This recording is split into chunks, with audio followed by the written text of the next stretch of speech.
Harusnya acara ini diselenggarakan di Balai Sudirman, tiba-tiba dibatalkan secara sepihak. Untuk meminta pertanggungjawaban secara hukum kepada Jokowi. There's no point of return. Tidak akan lagi ada titik mundur. Sekali kita kembangkan layar, maka kita akan terus maju. Ya, Jokowi ditangkap. Joko Widodo akhirnya masuk penjara sebelum Desember 2024. Hari rakyat Indonesia ingin mengurus dinasti Jokowi. Rasa lesan dunia cerah, fufu farwa masuk penjara.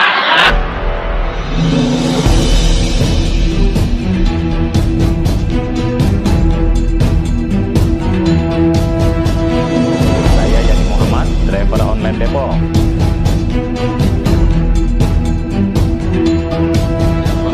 14 Oktober silaturahmi kebangsaan yang diwakili oleh hanya beberapa orang saja karena sebagian akan tidak sempat hadir.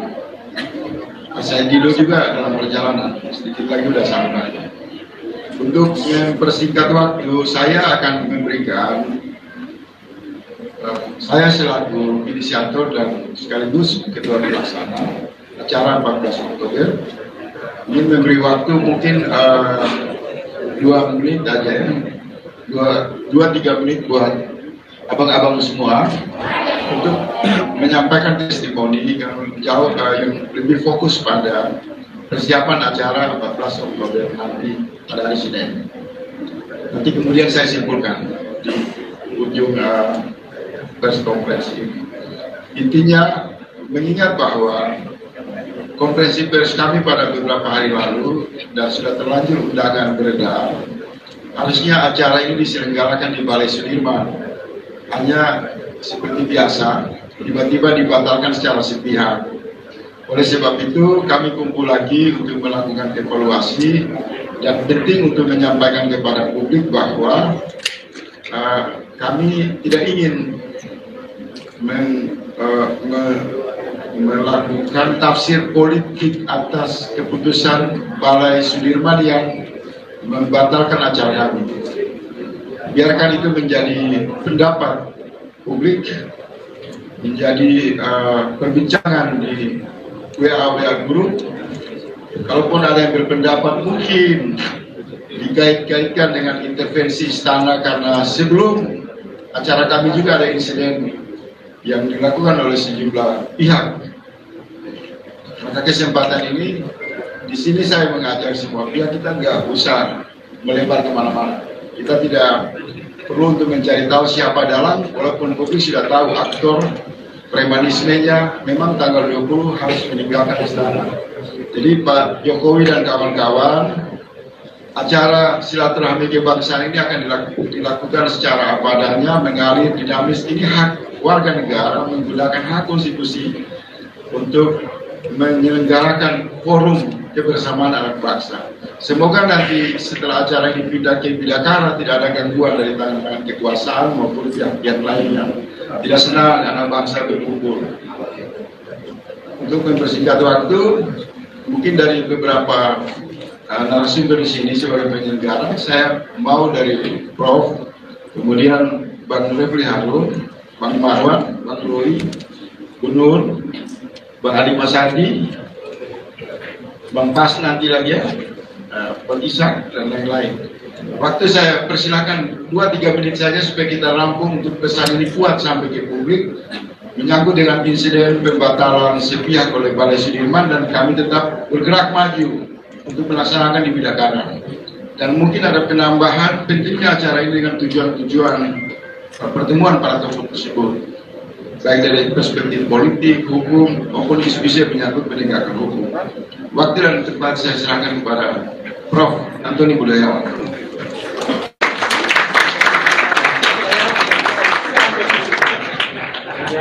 Terima kasih Adinda Faisal Asgaf. Biar gambarnya bagus. Biar gambarnya bagus. Nah, biar gambarnya bagus. Siap. Ya, sudah.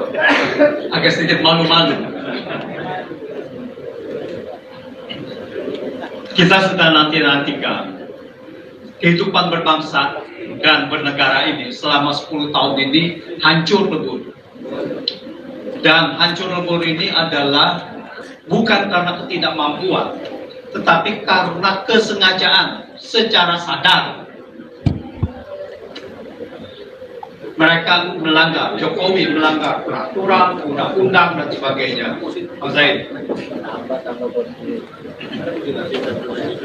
Lalu kemudian Pak Jokowi dengan memamerkan kekuasaannya seolah-olah ini adalah tanpa bisa tersentuh oleh hukum. Oleh karena itu, pada 20 Oktober ini akhirnya Jokowi akan menjadi masyarakat sipil. Dan kita harus mengapresiasi inisiatif mengenai silaturahmi kebangsaan ini. Ini adalah mengingatkan bahwa semua orang harus sama di depan hukum, harus berani mempertanggungjawabkan di depan hukum.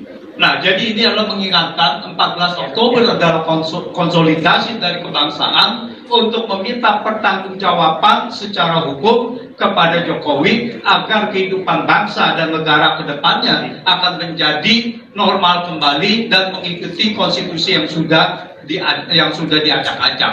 Saya rasa ini adalah momentum yang sangat penting untuk kita semua bangkit kembali. Semoga hukum dapat ditegakkan kembali. Terima kasih.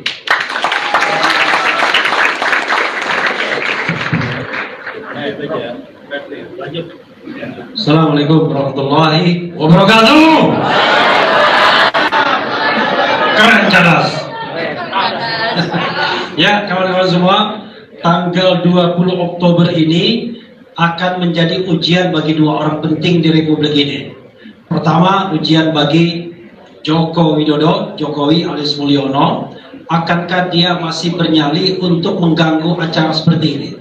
Karena acara seperti ini dilindungi oleh konstitusi dan undang-undang. Hak berserikat, berkumpul, mengeluarkan pendapat baik secara lisan maupun tulisan. Jadi buat yang barangkali ada mata-mata di sini, ya pasti ada kan? Jangan-jangan mata-matanya juga pakai kamera juga, jangan-jangan ya. Sampaikan ini dilindungi oleh konstitusi. Itu satu. Itu mata-matanya katanya. Yang kedua adalah ujian bagi Prabowo Subianto, calon presiden terpilih yang akan dilantik pada tanggal 20 Oktober. Akankah dia pro terhadap tumbuh kembangnya demokrasi di Republik ini? Tidak hanya omong-omong soal pemberantasan korupsi, soal pemberantasan kemiskinan, soal yang terkait dengan kesejahteraan, pertumbuhan ekonomi, persatuan dan lain sebagainya, tetapi mau bersama-sama kita bicara tentang menumbuh kembangkan demokrasi. Itu saja. Dan akan kita lihat pada tanggal 14 Oktober nanti apakah komitmen demokrasi kita tetap tumbuh dan kuat serta bisa kita tegakkan termasuk dari gangguan-gangguan pihak lain ataukah tidak. Karena bagaimanapun there's no point of return, tidak akan lagi ada titik mundur. Sekali kita kembangkan layar maka kita akan terus maju. Saya Faisal Asegaf sudah menyatakan kami akan oposisi terhadap pemerintahan 5 tahun ke depan. Wassalamualaikum warahmatullahi wabarakatuh. Merdeka!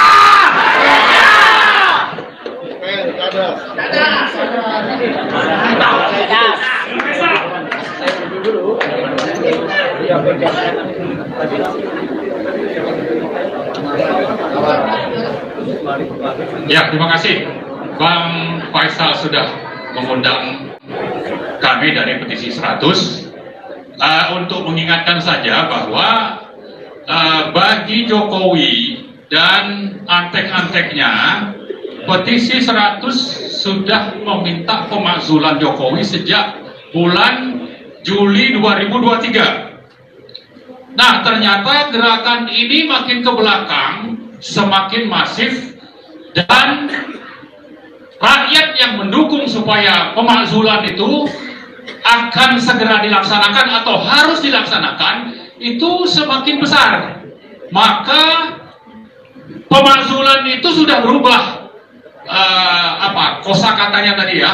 Mungkin nanti bisa direkam juga sama siapa tadi Mas kita itu? Ya, untuk dicatat. Jadi istilahnya itu adalah tangkap dan adili. Takdili ya. Takdili Jokowi. Dan itu harus kita mulai gerakan kita, gerakan rakyat itu hari Senin tanggal 14 Oktober 2024 sampai nanti beliau pulang yang katanya akan disambut dengan sukacita. Saya kira dari petisi 100 dan mahasiswa itu justru akan menyambutnya di Solo dengan gerakan takdili. Takdili Jokowi, takdili Jokowi, takdili Jokowi, mulai Senin sampai nanti akhirnya Jokowi ditangkap. Saya kira itulah acara kita pada hari ini untuk memulai momentum takdili Jokowi sampai nanti Joko Widodo akhirnya masuk penjara. Jadi Mulyono kita harapkan masuk penjara sebelum Desember 2024. Terima kasih. Assalamualaikum warahmatullahi wabarakatuh. Assalamualaikum warahmatullahi wabarakatuh. Saya tidak tahu mau ngomong apa, hanya menyatakan bahwa ternyata masih banyak yang ingin bangsa ini selamat. Saya selalu menyatakan kita bangsa Indonesia 280 juta orang disibukkan oleh satu keluarga dari Solo selama 10 tahun. Semua energi habis mengurus dia. Dan saatnya tanggal 20 Oktober kami 280 juta orang rakyat Indonesia ingin mengurus keluarga Jokowi. Kita ingin menyiapkan kamar untuk keluarga Jokowi. Kita ingin siapkan makanan dari negara untuk keluarga Jokowi atas pelanggaran yang dia lakukan selama ini. Nah, saya berharap bahwa betul tadi tapi sekarang sedang dimunculkan banyak sekali Profesor Fufu Papa yang dimunculkan untuk membela Jokowi, dan saya pikir akan muncul lagi Profesor Kanebo. Profesor Kanebo itu adalah Profesor Kanebo itu kan baru berfungsi kalau ada air. Nah, jadi kalau dikasih air, nah kelihatannya sedang dimunculkan oleh mereka. Dan saya setuju tadi Pak Marwan, kita sambut Jokowi di Solo untuk menyiapkan kamar bagi mereka, karena coba bisa bayangkan betapa orang ini pemberaninya, tinggal menghitung hari untuk lengser, dia masih membagi-bagi tanah rakyat untuk koleganya, masih menerbitkan PSN, PSD beberapa hari lalu. Ini orang ini menurut saya memang urat takutnya sudah tercabut dan urat malunya sudah nggak ada. Maka kita harus mengembalikan bahwa kau manusia biasa menghadapi rakyat Indonesia 280 juta. Jadi Pak Besar Segaf 14 Oktober adalah Hari Rakyat Indonesia ingin mengurus dinasti Jokowi. Ya. Itu saja. Terima kasih. Assalamualaikum warahmatullahi wabarakatuh.